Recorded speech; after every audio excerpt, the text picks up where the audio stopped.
Molweni, sekufunyenwe izidumbu zabantu abathathu emotweni and ezi zidumbu zifunyenwe zinamanxeba okudutyulwa. So ke into eyenzekileyo namhlanje ekuseni abantu babone ezi zidumbu kule moto and ezi zidumbu ke kuye kwafumaniseka ukubana zizidumbu zabantu abayi-3 and kwaba bantu ke ababini kuye kwafumaniseka uba ngamadoda then oyi-1 yayingumntu ongusisi. And ke ngoku zifunyenwe kwiindawo ezohlukeneyo kuba esiyi-1 njengoba nani nibona sifunyenwe apha ebhuthini and asinokwazi uziveza ii-pictures zabantu because uYouTube awusivumeli uba siziveze ii-pictures zabantu abaswelekileyo okanye indawo enegazi. So ke ngoku siye safunyanwa esi-1 ebhuthini, then esi-1 safunyanwa kwi-passenger seat, esinye ke safunyanwa apha ngasemva. Esi silapha ngasemva ke sesomntu ongusisi qha sona asikwazanga usithatha.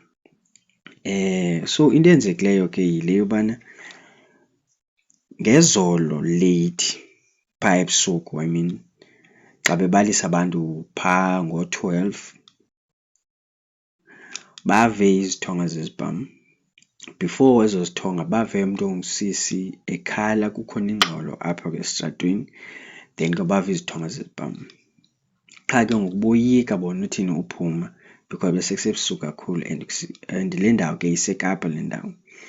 So zatsho izithonga bava kuthe cwaka but boyika uphuma. Then ekuseni ke ngoku baphuma ke ngoku abantu bathe xa besiza apha kule moto bafumaniseka uba ezi zibham bezitsho kule moto and bafumana izidumbu zintathu. Esi-1 ke silapha ebhuthini, then esinye sikwi-passenger, then esinye ke ngoku silapha ngasemva.